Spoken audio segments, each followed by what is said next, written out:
Vou deixar o texto na tela e a gente vai explorando o texto conforme a gente vai avançando, tudo bem? E vocês podem acompanhar na Bíblia de vocês. Então, aqui, Mateus 18, de 1 a 4, começando aqui. Naquela hora, os discípulos se aproximaram de Jesus e perguntaram: quem é o maior no reino dos céus? E Jesus, chamando uma criança, colocou-a no meio deles e disse: em verdade lhes digo, se vocês não se converterem, não se tornarem como crianças, de maneira nenhuma entrarão no reino dos céus. Então, esses quatro primeiros versículos aqui, eles tratam sobre o maior no reino dos céus, né? O que parece a discussão as discussões que eles vinham tendo até aqui, principalmente o evento que pode ter culminado nesse acontecimento aí, que foi o fato de eles terem ido até o templo. Vocês se lembram, semana passada, Jesus pagou o imposto, né, para entrar lá no templo, aquela questão das dracmas que ele pegou no peixe e tal, mas deixou muito claro para os discípulos que ele não tinha que pagar aquilo porque ele era filho, né? Ele deixou muito claro, o rei não cobra imposto do filho, o rei cobra imposto do povo. Então, ele não tinha que pagar aquele imposto, mas ele pagou para evitar escândalo. E aqui, né, a série de acontecimentos que vem se seguindo aqui, Jesus mostrando que ele é o Filho de Deus, mostrando que ele é o Messias prometido, e os discípulos tendo sido escolhidos para andar com eles, né, os discípulos começaram a colocar essa questão do reino dos céus, talvez nos mesmos padrões do reino da terra. E começaram uma discussão do tipo, quem é o maior no reino dos céus? O livro de Marcos nos diz, contando essa mesma história, que no caminho eles vinham discutindo, né? Não, que eu sou maior, você é maior, tal. E Jesus veio perguntar para eles, né? E o problema é que a visão que os discípulos tinham de reino do céu era muito ainda uma visão muito política, uma visão muito aqui, muito terrena, e por isso, porque no reino terreno nós temos esse tipo de diferenciação de status e de pessoa mais importante que a outra, então eles com essa visão estavam tentando ler essa visão para dentro do reino de Deus, não é? Então, talvez eles tivessem ali uma pequena dúvida de quem colocaria quem teria o cargo político, digamos assim, mais importante no reino dos céus, ou vendo uma ocasião em que os filhos de Zebedeu lá, a mãe deles tinha pedido para que no reino dos céus cada um sentasse do lado de Jesus para ser mais importante, tudo isso. E aí eles perguntaram quem era o maior no reino dos céus, né? E aí, o que Jesus faz? Ele pega uma criança. Nessa cultura romana, as crianças, elas, em geral, eram desprezadas. Eram desprezadas. Para vocês terem uma noção, ter um filho no Império Romano não era nem um ato biológico considerado, era um ato civil. Então, um bebê poderia nascer no tempo do Império Romano, eles poderiam simplesmente jogar o bebê fora, se eles não quisessem, porque era um ato civil, não era um ato biológico. A criança, em geral, naquele contexto, era muito desprezada. Uma das coisas que a gente não pode inferir desse texto é o seguinte: o que esse texto não quer dizer? Não quer dizer que a criança é inocente e não tem pecado. Não é nada disso que esse texto ensina, como algumas pessoas às vezes utilizam. A criança ela é concebida já em pecado, a criança ela é pecadora, e algumas pessoas, inclusive, dizem que um dos motivos pelos quais Deus faz a criança tão pequena é para ela não matar você. Por isso que Deus faz ela tão pequena. E ele faz ela tão fofa para você não matá-la, né, durante o processo. Então, tipo, a criança, ela é pecadora, ela nasce em pecado, ela já tem a sementinha do mal dentro dela, ela precisa ser disciplinada, ela precisa ser corrigida. Esse texto, de maneira nenhuma, está dizendo que os discípulos precisam se tornar puros, inocentes e sem pecado como uma criança, porque se tem uma coisa que uma criança não é pura, inocente, sem pecado. O que ele está falando aqui é sobre o status de alguém que tem importância no reino de Deus. E a criança tinha importância zero no Império Romano naquela época. Então, pegar um ser que não tem importância nenhuma naquele contexto e dizer, no contexto espiritual, essa é a mais importante, seria jogar um grande balde de água fria na expectativa deles. A criança, hoje em dia, seria um transeunte, um morador de rua, alguma coisa assim. Ó, esse aqui é a pessoa que tem o maior status no meu reino, não é? E aí, se vocês prestarem bastante atenção no que Jesus está falando aqui, é que no reino dos céus, esse pensamento, eu sou mais importante que você é mais importante do que eu, já te torna menos importante no reino. O mais importante no reino dos céus é aquele que não é considerado importante ou aquele que tem essa questão da humildade. Veja, o que a criança tem? A criança tem, ela é vazia de méritos. Então, veja, a gente como...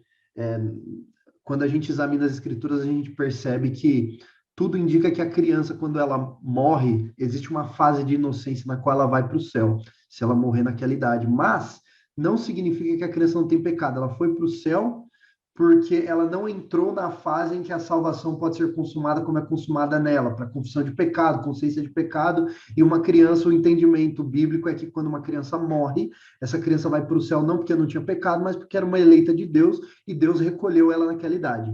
Então, por isso nós cremos, não porque a criança não tem nenhum tipo de pecado, não é isso. Que Deus elegeu, lavou pelo sangue de Jesus aquela criança e levou ela antes do tempo dela ter condições de confessar aquele pecado. Agora percebam, existe uma entrada no céu mais atribuída aos méritos de Jesus do que a entrada de uma criança?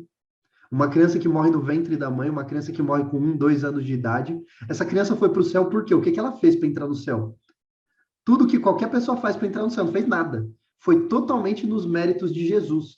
E isso é tão claro numa criança que Jesus está deixando claro: olha, se você for humilde a ponto de se tornar como uma criança, de não atribuir a si mérito nenhum para nada e entender que tudo está debaixo do crivo de Jesus, você é o maior do reino dos céus. E aí, é só você se lembrar da primeira bem-aventurança. Quando a gente estudou o Sermão da Montanha, qual era, quem consegue me dizer aqui, qual era a primeira bem-aventurança no Sermão das Bem-aventuranças? A primeira. E lembra que as bem-aventuranças eram uma escadinha, né? Sem uma você não tem a outra. Então é bem-aventurado fulano, bem-aventurado ciclano, Qual que era a primeira bem-aventurança? Vocês se lembram?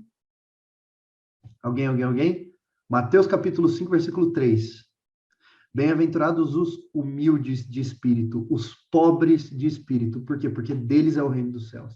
O reino dos céus é dos humilhados de espírito, é daqueles que chegam sem nada, nada para oferecer e simplesmente se viram para Deus, entregam a vida a Deus, assumindo que não tem absolutamente nada. Exatamente assim que uma criança é. Sem mérito, sem conquista, não teve nem tempo na vida de merecer nada, de conquistar nada, é uma pessoa salva pura, única e exclusivamente pela graça de Deus, não atribuindo a si nenhum tipo de mérito, nem a ponto de dizer eu ou você somos mais importantes no reino dos céus, porque todos nós entramos no céu pela importância de um terceiro, de Jesus Cristo. E é por isso que uma criança é um exemplo. A criança é um exemplo de zero mérito. A criança é um exemplo de humilhação diante da sociedade da época. E assim que você entra no reino dos céus.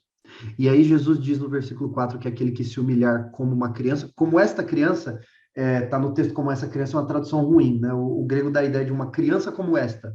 Quem se humilhar como uma criança, quem se tornar humilde como uma criança como esta, que não tem mérito, não tem conquista, não tem nada, essa pessoa é o maior de todos no reino dos céus. E aí, a gente pode conectar isso ao que Paulo fala a respeito de Jesus em Filipenses capítulo 2. Existe alguém que se tornou mais humilde do que Jesus? Se você considerar que humildade é você não atribuir a si um status que você tem, você desconsiderar aquilo por amor ao outro, quem fez isso mais do que Jesus? Paulo fala sobre Jesus em Filipenses 2, que Jesus, mesmo ele sendo Deus, ele não se apegou ao fato de ser Deus, mas ele assumiu uma forma humana, ele se fez servo, inclusive o autor de Hebreus vai dizer que Deus, o Jesus, quando ele se humilhou vir para a terra, ele se fez inclusive um pouco menor do que os anjos, se fez e se fez obediente até a morte, morte de cruz.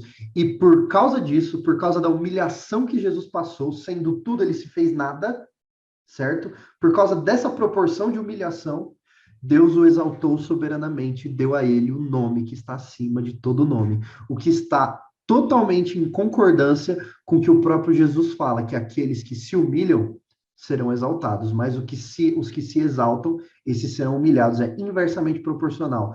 Quem se humilha demais é exaltado demais. Quem se exalta demais é humilhado demais. E quem era mais humilhado naquela cultura eram as crianças. E Jesus é o maior exemplo disso, de que os humilhados entram no reino dos céus. Quem foi mais humilhado do que Jesus? Por isso ele tem um nome que está acima de todo nome. E um dia todo joelho se dobrará ao nome de Jesus. Então isso é o que é se tornar como uma criança. Não é porque a criança não tem pecado, é porque a criança não tem mérito nenhum. Ela é desprezada na sociedade, não tem mérito, não merece nada, mas dela é o reino dos céus. E esse é o tipo de humildade que o Senhor espera daqueles que são cidadãos do reino dos céus. Então perceba que é uma lição de status de alguém que está como parte do reino. Isso está em harmonia com a primeira bem-aventurança, bem-aventurados os humildes de espírito, porque deles é o reino dos céus. Tudo bem? Então, isso é o que esse trecho fala a respeito da humildade de alguém que faz parte do reino. Agora, avançando um pouco, nós temos as pedras de tropeço. Perceba, Jesus ele vai fazer uma conexão aqui e vai falar sobre aqueles que são os humilhados do reino dos céus, não é? E vamos ver o que ele diz aqui. E quem receber uma criança tal como esta em meu nome, é a mim que recebe. E se alguém fizer tropeçar um desses pequeninos que creem em mim, seria melhor para esse que uma grande pedra de moinho fosse pendurada ao seu pescoço e fosse afogado na profundeza do mar. Ai do mundo por causa das pedras de tropeço, porque é inevitável que elas existam, mas ai de quem é responsável por elas. Se a sua mão ou seu pé levam você a tropeçar, corte e jogue fora, pois é melhor você entrar na vida manco ou aleijado do que tendo duas mãos ou dois pés ser lançado no fogo do inferno. Se um dos seus olhos leva você a tropeçar, arranque-o e jogue-o fora, pois é melhor você entrar na vida com só um dos seus olhos do que tendo dois ser lançado no fogo do inferno. Então, quando algumas bíblias de estudo, elas quebram a perícope no versículo 5, né? Elas vão até o versículo 5 falando das crianças, e aí elas mudam de assunto. Mas esse versículo 5, ele meio que faz uma ponte do assunto, entende? Então, quando Jesus, ele fala sobre receber uma criança em nome dele, isso aqui tem um sentido ambíguo. Então, tanto ele está falando sobre receber as crianças mesmo como pessoas que fazem parte da família de Deus e elas precisam ali ser também discipuladas, elas precisam ser ensinadas, elas precisam ser educadas, mas também ele está falando de pessoas que têm o mesmo status da criança, um status humilhado, um status que ninguém liga para essa pessoa. Então, duas implicações do versículo 5. Primeiro, esse é um dos motivos pelos quais, e aí fica uma situação um pouco polêmica aqui, é um dos motivos pelos quais, bastante atenção a isso, muitos movimentos reformados são contra esse negócio de cultinho infantil na hora do culto. Por quê? Porque todas as vezes que Jesus teve que lidar com crianças, e a gente vai ver isso de maneira mais profunda também lá em Mateus capítulo 19, Jesus ele nunca foi a favor de nenhum argumento que afastasse as crianças daquilo que está acontecendo e daquilo que está sendo ensinado para os adultos. Então, por exemplo, um pastor ele passa a semana inteira estudando a palavra, fazendo um trabalho de extrair informação da Bíblia, aquela informação é uma informação que santifica, é uma informação que vai falar ao coração da igreja, chega na hora do culto, os pais despacham as crianças para uma outra salinha para ir pintar a Arca de Noé, e aí eles ficam lá sendo santificados. Aí o filho chega nos, sei lá, 5, 6, 7, 8, 10 anos, não tem nenhum tipo de reverência pelo culto, não aprendeu a ter reverência pelo culto, e aí quando com 16, 17 desvia, e aí o pai fica, onde é que eu errei? Eu levei para a igreja, levou para a igreja, mas você achou que o seu filho ia te atrapalhar na hora do culto, você não trouxe ele para um ambiente onde a palavra de Deus é pregada, onde a palavra de Deus é ensinada, você levou ele lá para ser entretido, ele não cresceu tendo reverência pelo culto, e você fez o oposto do que o que Jesus fez quando os discípulos disseram, tira essas crianças daqui porque elas estão atrapalhando a gente. E Jesus falou, nada disso. Deixa vir a mim as criancinhas. Deixa vir a mim. Não existe argumento bíblico para deixar as crianças de fora das atividades de fé. Não existe.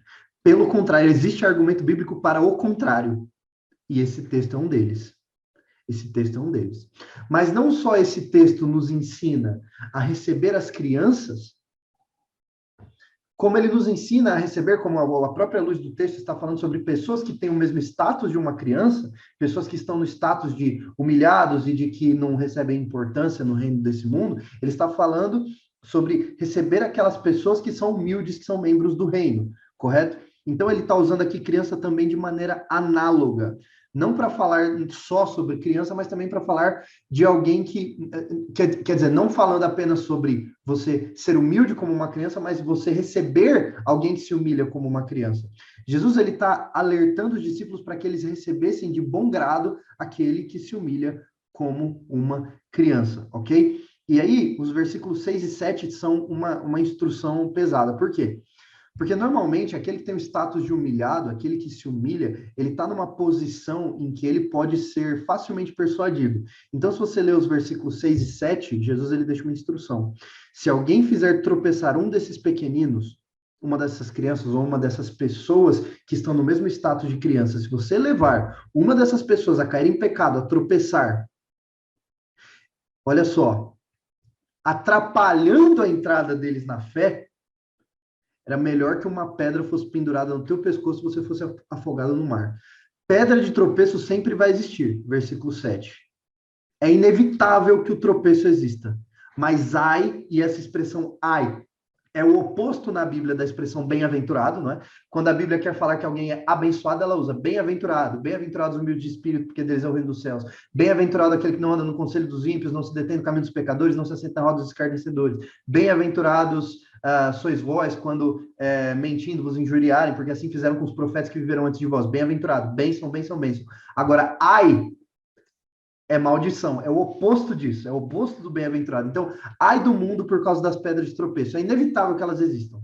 Mas ai de quem é responsável por essas pedras de tropeço. É por isso que quando Paulo vai falar lá sobre os judaizantes em Gálatas, Paulo fala com toda a liberdade do mundo, lá em Gálatas capítulo 4, quem dera se mutilassem, se capassem esses que estão aí enchendo a paciência de vocês.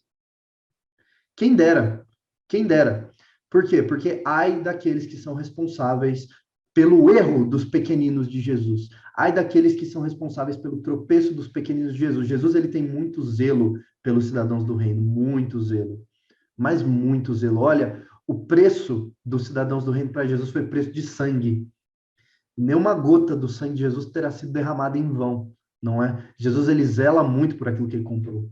Muito.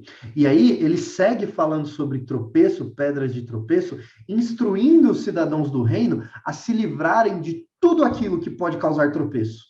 Então, veja o versículo 8. Se a sua mão ou o seu pé te levam a tropeçar, corte e jogue fora. Se um dos seus olhos te leva a tropeçar, arranque e jogue fora. E é claro que isso aqui Jesus não espera que você faça isso literalmente. Houve um teólogo do segundo século ali, chamado Orígenes, um bom cristão, ali, bem piedoso e tal, mas ele, em erro, levando isso ao pé da letra, ele castrou a si mesmo, né? Enfim, é, foi um erro ali, né? Levar ao pé da letra isso que está sendo falado. Jesus falava muito por meio de analogias e parábolas e figuras de linguagem. Isso aqui é um exemplo. Mas o que Jesus está falando nesse momento é: eliminem o tropeço da vida de vocês. Não adianta eliminar o tropeço cortando partes do corpo, porque o pecado ele habita dentro do nosso coração. Jesus vai dizer que a lascívia, a imoralidade, a mentira, tudo isso emana do coração. Então você pode cortar seu corpo inteiro se quiser, não vai adiantar. Não é disso que ele está falando. Ele está falando sobre você evitar um ambiente que tem elementos que façam tropeçar. Quer ver um exemplo disso no Antigo Testamento? Pecado, ele sempre volta para te atormentar. Quer ver um exemplo análogo disso no Antigo Testamento? Quando o rei Saul ele era rei de Israel, o profeta Samuel, em nome de Deus, deu uma ordem para Saul, mandando que ele eliminasse, varresse da face da terra a nação dos amalequitas, né? Os amalequitas já tinham feito muita coisa contra Deus, já tinham matado muita gente, eles faziam culto ao deus Moloque, onde eles queimavam os próprios bebês oferecendo como oferenda ao deus Moloque, não é? Então Deus acabou a paciência de Deus contra os amalequitas e ele mandou o rei Saul com seus militares eliminarem os amalequitas da face da terra. Essa era a ordem de Deus. Saul foi lá, não eliminou os amalequitas e, inclusive, não matou o rei dos amalequitas, que era Agag, na época, né, o rei Agag.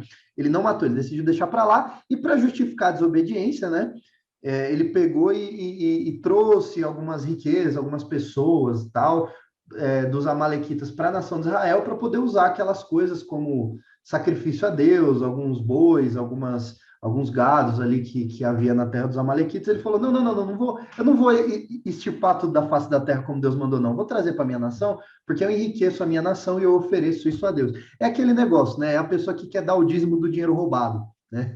É a pessoa que quer justificar o fazer errado, oferecendo para Deus parte do erro. Só que a ordem de Deus não era essa. Tanto que quando o profeta Samuel pergunta para para Saul. Por quê, cara? Por quê?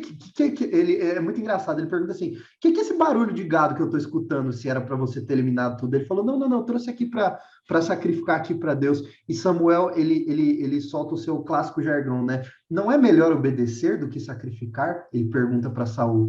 E aí fica naquela, né? Era para Saul ter matado os amalequitas, ele não matou. Algumas centenas de anos depois, quando o povo ele era cativo, o povo de Judá foi levado para a Babilônia, e depois a Pérsia conquistou a Babilônia, um levante de judeus voltou, né, com Zorobabel e com Esdras, para a nação de Judá, e algumas pessoas ficaram ali na região da Babilônia, que naquela época era dominado pela Pérsia. Naquela época, a Pérsia tinha um rei chamado Xerxes. Esse rei chamado Xerxes tinha um assistente chamado Amã. Adivinha de quem esse Amã era descendente? Ele era descendente de Agag, o rei amalequita que Saul não tinha matado algumas centenas de anos antes. E este Amã tentou matar toda a nação de Judá, tanto que na época Deus teve que levantar Esther como rainha da Pérsia, né? Que é o livro de Esther que nós temos na Bíblia, para poder salvar a nação de Judá, que este cara, descendente dos amalequitas, queria eliminar, só porque um cara lá não tinha, só porque o primo da Esther, né, o Mordecai lá não tinha dobrado o joelho para ele. Ou seja, se Saul tivesse eliminado os amalequitas como Deus mandou, não tinha dado esse problema. Tudo isso para ensinar o que para a gente? Pecado volta para te perseguir. Pode demorar uns anos, mas ele volta. Então, elimine as pedras de tropeço na sua vida, entende? Olha, gente, às vezes a gente tem que tomar algumas decisões, para a gente, como cidadão do Reino dos Céus, à luz do que esse texto ensina, a gente precisa, às vezes, eliminar pessoas da nossa vida. Às vezes a gente precisa eliminar, fazer um detox de redes sociais. Isso é muito importante, às vezes. Teve uma época aqui em casa, eu e a Gabriela, a gente ficou uns 6, 7 meses fora das redes sociais. Fora. Fora porque precisava, era necessário um detox. Ou qualquer coisa, quaisquer coisas que haja no seu ambiente, contato com certas pessoas, assistir certos programas, ver certas coisas, ou às vezes, às vezes o seu emprego te faz pecar constantemente. Confie no Senhor, larga, fica desempregado que o Senhor cuida. O Senhor abençoa aquele que é fiel. Ele cuida, você tem, mas elimine as pedras de tropeço da sua vida. O cidadão do reino dos céus, ele elimina. Se a tua mão te faz pecar, você corta e entra no céu sem a sua mão, porque é melhor do que entrar no inferno com ela. Então é aquilo, pedra de tropeço você elimina da sua vida, você corta, você tira. Isso é uma atitude do cidadão do reino dos céus, ok? Então é isso, esse é o trecho. Então nós já falamos sobre a humildade do cidadão do reino dos céus, sobre receber os cidadãos do reino dos céus como crianças e sobre não ser pedra de tropeço para ninguém e eliminar as pedras de tropeço da sua vida. E agora a próxima sessão, ela fala sobre os desgarrados, não é? Como é que Deus lida com os cidadãos do reino dos céus que eventualmente se desgarram, não é? E aí a gente tem o famoso trecho das 99 ovelhas. Eu já vou fazer um comentário a respeito disso, mas vejam, fiquem atentos para não desprezarem nenhum desses pequeninos. Tipo assim, fiquem atentos para que nenhum dos filhos do rei, nenhum dos cidadãos do reino do céu sejam desprezados. Olha só, eu afirmo a vocês que os anjos deles, lá nos céus, veem incessantemente a face de meu Pai Celeste. Isso aqui também é análogo, tá? Algumas pessoas usam essa expressão aqui para esse versículo para dizer que cada pessoa tem seu anjo, né? Não existe muita base bíblica para dizer isso, mas a gente sabe que existe a realidade espiritual, né? O bem e o mal operando na Terra, e existem anjos andando por aí como mensageiros de Deus. E Deus, através dos anjos, ele mantém vigia, digamos assim, de tudo, né? E Jesus, ele fala que ele veio para salvar o que está perdido. Olha só, o Filho do Homem veio para salvar o que está perdido. E ele conta uma parábola.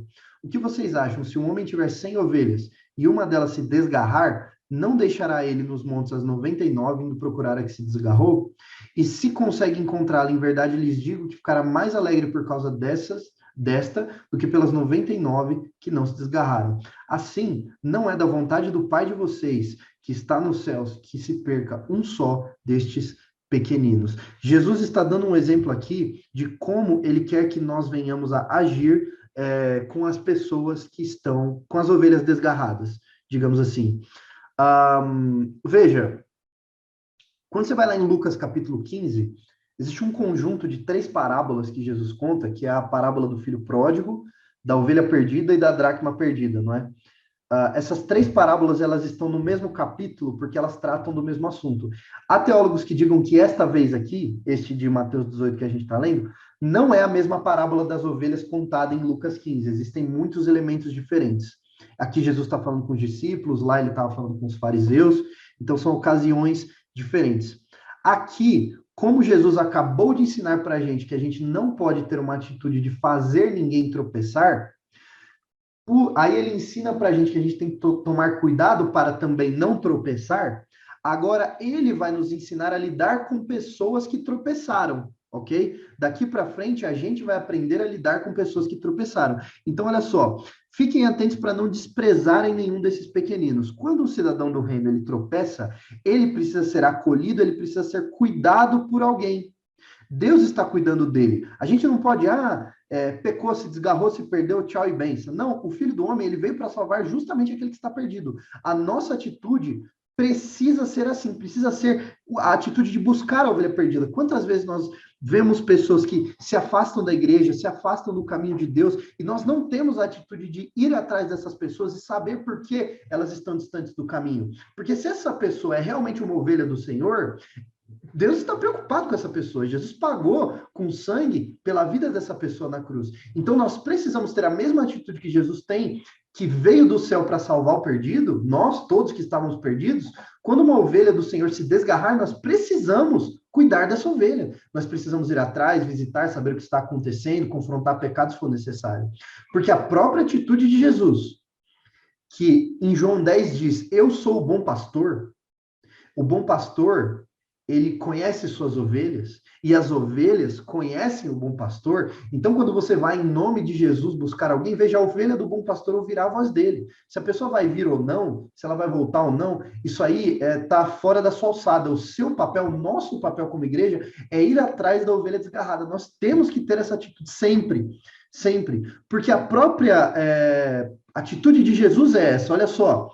Se um homem, aí ele se compara a um pastor, né? Se um homem tem 100 ovelhas, e uma delas se desgarrar, ele não vai atrás da ovelha que se perdeu, ele deixa as 99 lá, deixa cuidadinhas e vai atrás da que se desgarrou.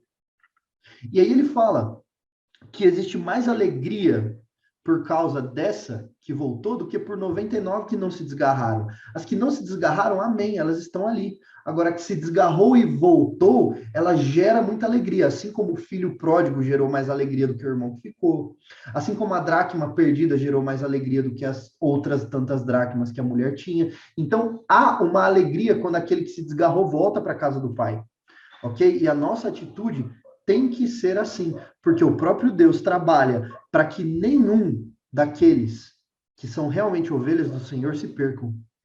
Veja, Jesus fala em João 10 que aquele que o Pai dá, aquele que o Pai me dá, Jesus fala em João capítulo 10, de maneira nenhuma eu lançarei fora. Entende? As minhas ovelhas ouvem minha voz, eu chamo, elas sabem quem eu sou, não é? Veja, Jesus, ele sabe muito bem quem ele chama. Quando Lázaro estava morto na tumba, e Jesus, ele não fez um chamado geral, ele falou, Lázaro, ele chamou pelo nome, sai para fora lá. Se ele tivesse feito um chamado geral, o cemitério inteiro tinha ressuscitado, né? Como alguns teólogos já falaram. Mas ele chamou por nome, Lázaro. Assim como cada pessoa salva aqui, um dia ele te chamou pelo nome, Rodrigo, Larissa, Samuel, ele chama pelo nome os seus, ele conhece suas ovelhas por nome e não é da vontade dele que nenhuma de suas ovelhas se percam. Então a nossa atitude com aqueles que tropeçaram, que esbarraram nas pedras de tropeço, é ir atrás deles. Assim como Jesus, como bom pastor, veio para salvar as ovelhas que estavam perdidas. Essa é a nossa atitude, ok? Só que aí tem um detalhe.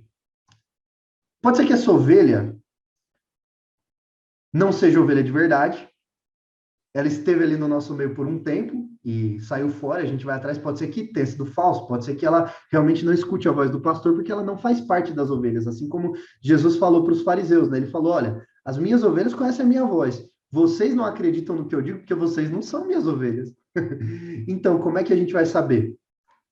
Aí a gente a gente recebe de Deus instruções, e aí esse texto, ele é extremamente importante para nós sabermos como funciona o processo disciplinar da igreja, o processo de recuperar um irmão ou de tirá-lo do nosso meio de vez, para que o aprisco fique com as ovelhas e não com ovelha e com bode. Mas perceba o número de coisas nesse texto que é mal compreendido. Eu vou ler, 15 a 22, olha só. Se o seu irmão pecar contra você, e aí de novo, vejam na Bíblia de vocês se esse contra você aqui não está entre colchetes, tá? Provavelmente está na Bíblia de vocês. Lembrem-se que eu falei que quando um texto está entre colchetes na Bíblia, ele não é encontrado nos manuscritos originais. E muitas Bíblias têm esse contra você entre colchetes. Por quê? Porque ele não é encontrado nos manuscritos mais antigos, esse contra você. Então vamos considerar que ele não faz parte do texto original, certo? Se o seu irmão pecar, vá e repreenda em particular. Se ele ouvir, você ganhou seu irmão. Então aqui Jesus ele está dando instruções sobre como ganhar a ovelha de volta, certo? A ovelha se desgarrou, você assim como o bom pastor faz, vai atrás. Você recupera, você ajuda ele a voltar. E aqui ele está dando as instruções. Pode ser que seja ovelha, pode ser que seja lobo, pode ser que se desgarrou porque não era mesmo. Então, olha só, olha o que o versículo 15 diz no final. Se ele ouvir, você ganhou o seu irmão. E aí, acabou aqui. O processo acabou aqui. Ou seja, o objetivo do processo de você ir falar com o irmão que pecou é ganhar o seu irmão. É que seu irmão se arrependa e volte para os braços do pai. Esse é o objetivo. Então, veja, o que ele está falando aqui? Ele está te dando instruções para lidar com alguém que tropeçou. Então, você viu seu irmão pecar. Seu irmão está em pecado. Está em pecado constante, você vê ele aprontando, fazendo alguma coisa e tal. É sua obrigação como irmão ir confrontar o pecado dele. Mas o confronto do pecado não é para você esfregar o dedo na cara dele. É para ganhar o seu irmão. É para que ele volte para o caminho do Senhor. Não é para ter o direito de jogar nada na cara dele. Não é isso. Você vai, em nome de Jesus, lá confrontar aquele pecado. Beleza. Agora, se ele não te ouviu, se ele te ouviu, acabou. Acabou o processo, ele te ouviu, voltou, se arrependeu, amém. Mas se ele não ouvir, aí o que você faz? Você leva com você uma ou duas pessoas, para que pelo depoimento de 2 ou 3 testemunhas, toda a questão seja decidida. Não é incomum, no Antigo Testamento, você ver Moisés dando instruções a respeito de julgamentos, dizendo que é bom que você tenha mais de uma testemunha. Paulo diz que, agora eu não me lembro se é a Timóteo ou se é a Tito, que ele diz que, a Timóteo, ele diz a Timóteo o seguinte: não aceite acusação contra um líder da igreja sem que haja pelo menos 2 testemunhas. Porque uma pessoa que está muito em evidência, é normal que a pessoa queira inventar mentiras a respeito dela e tal. Então, essa questão das 2 ou 3 testemunhas é uma ferramenta comum aí no reino para a gente resolver esse tipo de questão. Então, vamos supor, você viu seu irmão em pecado. Você foi lá, falou com ele e ele não aceitou o que você disse. Existe a possibilidade de você estar errado. Então, veja, a primeira coisa que a gente vê, primeiro, se você viu seu irmão em pecado, a atitude não é você ir na igreja e contar para todo mundo ainda. Deus, ele está preocupado com a reputação das suas ovelhas.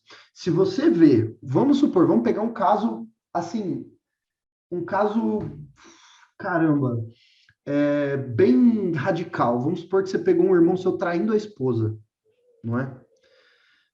Você não tem que contar para o pastor. E você também não tem que deixar para lá. Não tem essa, não é problema meu. Não, você como cidadão do reino e ele também, você precisa confrontar esse pecado. É sua obrigação. Então você viu, foi para você que Deus mostrou, você vai lá e fala com esse irmão. Se esse irmão te ouviu, acabou a história. Se ele se arrependeu, pediu perdão para a esposa, acabou a história, morreu com você. É aconselhável que esse irmão busque aconselhamento pastoral? Com certeza. É aconselhável que isso chegue no pastor, o pastor tratar, mas do ponto de vista de disciplina, uma vez que houve o arrependimento, uma vez que houve a retratação, acabou. Acabou, não é problema mais seu, você não fala para mais ninguém, caminha com o irmão na medida que isso é possível. Agora, seu irmão não te ouviu, aí você tem que ir 2 ou 3 testemunhas e levar para o seu irmão para que toda a questão seja decidida. E aí tem alguns objetivos. Primeiro, pode ser que você esteja errado.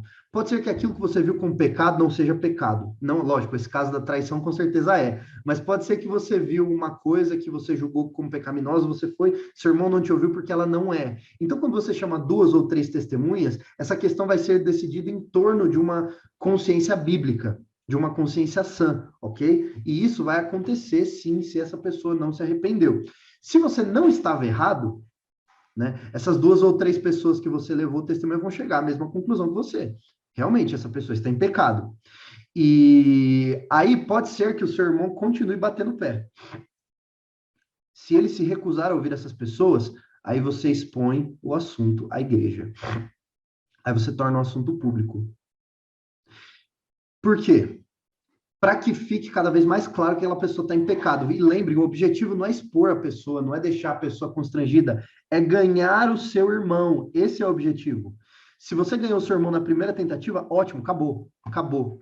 Na segunda tentativa, acabou. Agora, a terceira tentativa, e a mais radical de todas, é expor o assunto para a igreja. Porque, gente, um irmão vivendo em pecado impenitente dentro da igreja sem arrependimento, mostra que essa pessoa, ela não é de fato uma irmã. Porque só existe um pecado imperdoável dentro da igreja, é a falta de arrependimento. Porque a falta de arrependimento mostra a falta de Espírito Santo. Porque a gente pode até pecar, mas o Espírito Santo convence do pecado. Se a pessoa não é convencida do pecado, essa pessoa não tem o Espírito Santo. E a gente tem 3 etapas aqui para a gente autenticar se essa pessoa é ou se ela não é. Se ela vive em pecado, se arrependeu quando você chamou, acabou. Acabou. Você está ajudando essa pessoa, você está dando suporte para ela abandonar o pecado dela, é ótimo, acabou. Levou para 2 ou 3 pessoas, resolveu, acabou. Levou para a igreja, aí o assunto começa a ficar delicado aqui, né? Mas é assim mesmo. Pode ser que você tenha que levar para a igreja na terceira tentativa. Mas se ele também se recusar a ouvir a igreja, considere-o como gentil ou publicano. O que é considerar como gentil ou publicano? É considerar ele como pecador impenitente e tira da igreja. Tira da igreja. Se essa pessoa persiste numa vida pecaminosa e o assunto já foi exposto para a igreja, já tentou-se todas as maneiras de resolver esse assunto e a pessoa não larga o osso, tira da igreja. Tratar como gentil ou publicano, o gentil era alguém de fora da família judaica, o publicano era uma pessoa da família judaica que vivia no pecado de trabalhar para Roma e cobrar impostos dos seus próprios irmãos, não é? Então, gentil e publicano eram figuras de pessoas ou que não eram da fé, ou que fingiam que eram da fé, como um publicano, mas eram falsos. Então, se acontece isso, tem uma pessoa na igreja que persiste em viver em pecado, você fez todas essas etapas, ela não se arrependeu, você tira. E aí, o que acontece? Jesus diz que tudo, e aqui ele autentica o que ele fala para a gente. Ele fala assim, por quê? Em verdade lhes digo, ou seja, estou dizendo algo que é verdade, que tudo que vocês ligarem na terra já terá sido ligado nos céus. Ou seja, quando a gente traz uma pessoa, batiza essa pessoa, a gente aceita essa pessoa como membro da comunidade, a igreja como um todo está em harmonia, e isso já aconteceu no céu, isso só está sendo autenticado na terra. Agora, tudo que vocês desligarem na terra já terá sido desligado nos céus. Então pode desligar em paz, no céu eu já desliguei. Entende? No céu eu já não considero. Vocês lembram disso em algum outro lugar? Isso aqui é familiar, né? Lembra que a gente viu isso lá em Mateus 16, Jesus falando para Pedro? Te dou as chaves dos céus. Jesus falando para Pedro, o que você ligar na terra terá sido ligado nos céus, o que você desligar na terra terá sido ligado nos céus. E os católicos gostam de dizer que, como Jesus disse isso para Pedro, Pedro foi o primeiro papa, porque ele tem a chave dos céus. Só que o que foi falado para Pedro se estende a toda a igreja. Veja, tudo que vocês, ele repete a mesma coisa que ele falou para Pedro, ele fala aqui, mostrando que esse anúncio é um anúncio para a igreja. O que a igreja desligar já não faz parte do céu mesmo, entendeu? Se a igreja toda está de acordo que essa pessoa vive em pecado impenitente, ela não é crente, essa pessoa está agindo como um descrente, você tira. Tira. Mas, de novo, gente, o objetivo é sempre ganhar o seu irmão. Tudo isso é feito, não é para humilhar a pessoa, é feito. Como Paulo, por exemplo, fala que entregou, Paulo usa essa linguagem, ele fala, fulano estava em pecado, entreguei ele a Satanás, para ver se ele pode voltar, porque uma vez que você permite que uma pessoa viva em pecado impenitente, isso significa que a pessoa não é convertida, porque se ela fosse convertida, ela não viveria em pecado impenitente, ela se arrependeria, e você, por não chamar a atenção dela, essa pessoa acha que está tudo bem entre ela e Deus, ela vai para o inferno, a culpa é sua, e você se tornou a pessoa que foi a pedra de tropeço, ai de você. O profeta Ezequiel fala o seguinte, que aquele que morre nos seus pecados é morto pelos próprios pecados, com certeza, mas a pessoa que sabia e não alertou é culpada também. Então é isso aqui, é o processo de você disciplinar, o processo de você disciplinar é o processo de ganhar o irmão, não é? E aí, uma coisa engraçada é que o versículo seguinte diz assim, ó, em verdade lhes digo que se 2 de vocês sobre a terra concordarem a respeito de qualquer coisa que vierem a pedir, isso será concedido pelo meu Pai que está nos céus. Ou seja, se 2 pessoas estão de acordo que algo é bíblico, isso significa que houve uma harmonia do Espírito Santo ali no grupo. Então é bíblico, ok? E aí o versículo 20 fala, onde estiverem 2 ou 3 reunidos em meu nome, ali eu estarei no meio deles. Quem já pegou esse versículo e usou para falar que não precisa estar na igreja, porque se você está na sala da sua casa, onde está dois ou três reunidos em nome de Jesus, Deus está ali no meio. Quem já usou esse versículo assim? Qualquer lugar é igreja, porque onde tem dois ou três reunidos em meu nome, e tem gente de fora da igreja, né, os desigrejados, que usa esse versículo para dizer, não precisa ir para a igreja, porque onde tem dois ou três reunidos em nome de Jesus, ali Jesus está. Bom, essa interpretação que eu falei, que é uma interpretação incorreta, ela morre à luz do raciocínio lógico, né? Porque se para Deus estar no meio você precisa de dois ou três, e você é solteiro, e você acorda de manhã, você não pode nem fazer uma oração. Você tem que bater na porta do vizinho, não é? E falar para o vizinho de manhã, oh, ora comigo, porque precisa ter dois ou três para Deus estar ali no meio. E eu sou só um, não é? É claro que esse versículo não está falando disso. Ele não está falando que a igreja pode ser só dois ou três numa sala. Apesar de poder ser, né? Mas esse versículo não trata sobre isso. Esse versículo não pode ser usado para desigrejados dizerem que, porque eu não preciso estar afiliado a uma igreja, a uma comunidade cristã, porque onde tem dois ou três reunidos está. Não. Esse versículo está falando se onde dois ou três estiverem de acordo, reunidos em nome de Jesus para expulsar alguém da igreja, Jesus vai estar ali no meio, expulsando junto. Esse texto está falando sobre disciplina eclesiástica. As pessoas que usam esse trecho para falar que você pode viver sem igreja, está em contradição com o próprio texto, porque o texto está falando sobre igreja. O texto está falando sobre expor um assunto para a igreja. Tem a palavra igreja no texto. Então não dá para usar esse texto assim. A não ser que você tire ele completamente do contexto, ignore o resto, certo? Mas não, esse texto está falando duas pessoas ou três reunidas em nome de Jesus para tirar alguém da igreja. Jesus, ele está dando um aval. Por quê, gente? Porque Jesus é o bom pastor, ele cuida das ovelhas. Se tiver lobo ali, ele vai dar instrução para a gente para tirar. Pessoa em pecado impenitente dentro da igreja é fermento, um pouquinho de fermento leveda toda a massa. Um pouquinho de comportamento impiedoso dentro de uma comunidade, aquilo vai multiplicar, multiplicar, multiplicar, e quando você vê, você perdeu uma comunidade inteira, virou sinagoga de Satanás. Como o apóstolo João diz lá no livro de Apocalipse, né? Vocês já deixaram de ser igreja há muito tempo, ó. Vocês viraram sinagoga de Satanás. Então, isso aqui é um cuidado com a igreja, é um cuidado com os verdadeiros irmãos, ok? E aí, ou seja, Jesus ele ensina pra gente que quando a gente vira uma pessoa em pecado, a gente precisa ir até essa pessoa em pecado, a gente precisa tratar dessa pessoa usando essas três etapas. Se ela não se redimir em nenhuma dessas três etapas, a gente tira a pessoa da igreja. Mas se ela vier a se redimir, mostrar arrependimento, a gente perdoa, a gente recebe, a gente acolhe, a gente discipula, é sempre em amor, certo? E aí é natural que alguém viesse com uma pergunta do tipo, mas quantas vezes? Porque assim, se o cara cai no pecado 50 vezes, existia uma interpretação dos fariseus do Antigo Testamento de que, assim, os fariseus gostavam de dar número para tudo, né? Então, tipo, tem que guardar o sábado, tudo bem, mas se eu andar até aqui, tantos metros, será que pode? Não, 50 metros não, tem que ser 48. Então, os fariseus faziam esse tipo de coisa com tudo, né? Aí eles tinham uma mania de dizer que 7 vezes era uma maneira boa de você perdoar o seu irmão por dia. 7 vezes. Depois de 7, tá bom de perdão já. E aí, Pedro perguntou: é verdade isso que os fariseus dizem? É até 7 vezes que a gente tem que perdoar o nosso irmão? E aí Jesus falou: 70 vezes 7. Tipo, 490 vezes por dia, o seu irmão pode aprontar com você um bocado, né? Que você vai ter que perdoar e perdoar e perdoar. É claro que esse 70 vezes 7, de novo, ele é um número análogo, ele é um número simbólico para dizer: você perdoa o seu irmão, quantas vezes ele te pediu perdão? Quantas vezes ele te pediu perdão? Sabe por quê? Porque o perdão que Deus oferece para a gente, ele é assim. Ele é um volume ilimitado de perdão. Então, esse é o perdão que Deus espera que nós exerçamos para com o nosso irmão também. Então, assim, o seu irmão está em pecado, você vai até o seu irmão. Se o seu irmão não se arrepender, você chama 2 ou 3. Não se arrependeu, leva para a igreja. Não se arrependeu, tira da igreja. Agora, se no meio desse processo ele se arrependeu, você perdoa. Teve que fazer de novo? Vai nele, se arrependeu, perdoa. Vai nele, se arrependeu, perdoa. Quantas vezes? Só 7 não, 70 vezes 7. Quantas vezes forem necessárias, você vai perdoar o seu irmão e vai tratar. Porque arrependimento é uma coisa que não surge em coração de ímpio. Arrependimento só surge do coração do crente. E é claro, a gente pode fazer um julgamento errado. Jesus mesmo disse que existe joio no meio do trigo.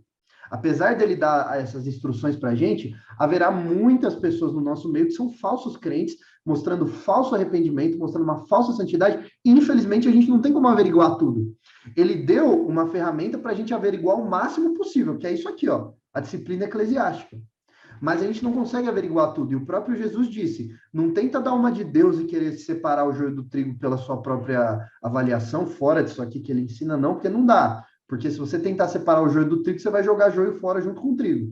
Não, você faz o que Jesus instruiu. Se a pessoa fez uma confissão de fé, ela declarou arrependimento e tal, e ela está mostrando, pelo menos externamente, uma vida de arrependimento, você não tem nada com isso. Se aquilo for falso, é da pessoa com Deus, mas você age como Deus mandou, ok? E você perdoa quantas vezes forem necessárias. Quantas vezes forem necessárias, você perdoa. Agora, isso se a pessoa mostrar arrependimento, se a pessoa pedir perdão e tudo, ok? Então, aqui é uma instrução de como tratar a ovelha que se desgarrou. É assim, tá bom? Então, esse é o processo. Na nossa igreja, isso está, inclusive, no nosso estatuto, tá? Da nossa igreja, que o processo de disciplina, ele é feito de acordo com as instruções de Mateus, capítulo 18. Tem um adendo a isso aqui que está em 1 Coríntios, capítulo 5, né? Lá em 1 Coríntios 5, o apóstolo Paulo, ele está lidando com um caso de adultério dentro da igreja, que o cara estava dormindo com a esposa do pai dele. Isso é 1 Coríntios capítulo 5. E aí Paulo falou o seguinte: esse tipo de escândalo você não vê nem entre os não crentes. Nem no mundo você vê esse tipo de coisa. Aí ele falou assim: expulsa. Expulsa de vez. Não precisa nem passar pelo processo de disciplina. Expulsa de vez. Ou seja, existem dois tipos de expulsão, que é esse aqui que Jesus ensinou, e existe, e a tradição sempre interpretou assim, existe o que Paulo fala em 1 Coríntios 5, que é quando aquilo que a pessoa está fazendo é grave até para os padrões do mundo, que já está todo caído, tipo assim, porque para o mundo olhar para você e falar: nossa, você está em pecado, hein? Mano, seu pecado tem que ser muito pesado. Para o mundo achar que é pecado, porque hoje para o mundo nada mais é pecado, então para o mundo olhar para você e achar que aquilo é feio, entendeu? E era o caso do que estava acontecendo lá em Corinto. Então Paulo fala em 1 Coríntios 5, esse cara aí, que está dormindo com a madrasta dele, expulsa de uma vez, não precisa nem passar pelo processo de disciplina, tira. E sabe o que é engraçado? Esse cara se arrependeu. Você lê lá em 2 Coríntios, Paulo mandando os irmãos receberem ele de volta. Entende? Então ele se arrependeu e voltou. Então perceba como o processo de disciplina ele é efetivo. Então no estatuto da nossa igreja está escrito isso, está escrito que os processos de disciplina de membresia eles serão tratados conforme as instruções de Mateus 18, 15 a 22, conforme está aqui, e de 1 Coríntios 5.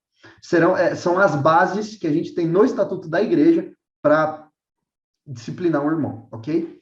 E tudo isso para recuperar alguém que está desgarrado, tá bom? E aí nós temos a questão do perdão. Então, como ele foi aqui, Pedro acaba de perguntar: tá bom, a gente tem que ir no irmão, falar com ele, aí fala com a igreja, fala não sei o que, não sei o que. Mas aí quantas vezes? 7? Não, 70 vezes 7. Aí Jesus vai explicar por que a gente perdoa tantas vezes. Aí, Jesus ele vai mostrar aqui, ele vai contar uma parábola muito famosa. Olha só, versículo 23. Por isso o reino do céu é semelhante a um rei que resolveu ajustar as contas com seus servos. E passando a fazê-lo, trouxeram-lhe um que lhe devia 10.000 talentos. Que, ó, na época romana, um talento equivalia a 6.000 denários. Um talento equivalia a 6.000 denários. E aí, um denário é que era $50. 6.000 vezes 50 vezes os 10.000 talentos da pessoa. Esse cara devia 3 bilhões para o rei, no cálculo de hoje. Era o que ele devia. Então, lembra desse cálculo, tá? Então, um talento é aproximadamente 6.000 denários. Um denário é um dia de trabalho. Um denário, um dia de trabalho. E um denário, hoje, é equivalente a $50. Então, faz a conta. 6.000 vezes 50 vezes 10.000, ok? 3 bi. Ou seja, era uma dívida absolutamente impagável. Impagável. Não dava para pagar essa dívida. E era isso que o cara devia para o rei. Aí ele fala o seguinte, ó, não tendo ele como pagar, obviamente, o senhor desse servo ordenou que fossem vendidos ele, a mulher e os filhos e tudo que possuía, e assim a dívida fosse paga. Ok? Vendendo ele, a mulher, os filhos, tudo que ele tinha. Então o servo caiu aos pés do Senhor e disse: tenha paciência comigo, eu pagarei tudo ao Senhor. Mano, isso é a mesma coisa que você chegar aos pés de Deus e falar para ele assim: Senhor, tenha paciência comigo que eu vou ajustar os meus pecados. Eu vou parar de pecar e vou pagar por todos os pecados que eu cometi na minha vida. Tá. Aí, o senhor daquele servo, compadecendo-se, mandou ele embora e perdoou a dívida. Ou seja, os 3 bi que esse cara devia para o rei morreu. Isso lembra você de alguma coisa? Talvez do que Jesus fez por nós na cruz? Uma dívida infinita que a gente tem para com Deus, infinita. Quantas vezes Adão e Eva tiveram que pecar para serem expulsos da presença de Deus? Uma vez só? Uma desobediênciazinha? Quantas vezes você já pecou na sua vida? Quantas vezes você acha que você já não mereceu ser expulso do Éden na sua vida? Esse é o nível de dívida que a gente tem para com Deus. E a gente pede misericórdia da parte de Deus, tchau, ele perdoa a dívida, como esse rei fez. Então Jesus ele está mostrando isso primeiro para dizer, olha o nível de perdão que você recebe de Deus. Dívida impagável, que ele pega e perdoa. Aí olha só, saindo porém aquele servo, encontrou um de seus conservos, que lhe devia 100 denários. 100 denários, quanto é que é 100 denários? 100 denários são 100 dias de trabalho, 5 mil dólares. 5 mil dólares, 100 denários. E começou a sufocá-lo dizendo, pague-me o que você deve. Ou seja, o servo perdoado de 3 bilhões foi lá cobrar 5 mil. E aí o conservo, caindo aos pés dele, pediu a mesma coisa. Tenha paciência comigo, eu pagarei tudo a você. Ele, porém, não quis. Pelo contrário, lançou esse servo na prisão até que saudasse a dívida. Vendo seus companheiros o que havia acontecido, ficaram muito tristes e foram relatar ao Senhor o que havia acontecido. Então o Senhor, chamando aquele servo, disse, servo malvado, eu lhe perdoei aquela dívida toda porque você me implorou. Será que você também não deveria ter compaixão do seu conservo, assim como eu tive compaixão de você? Então perceba, o que Deus faz por nós, gente, é para que o amor que Deus tem por nós, é para que esse amor seja estendido ao resto do mundo. E aí, isso mostra um pouco daquilo que a gente vê no começo do capítulo. Quem é o maior no reino dos céus? Quem tem mais moral?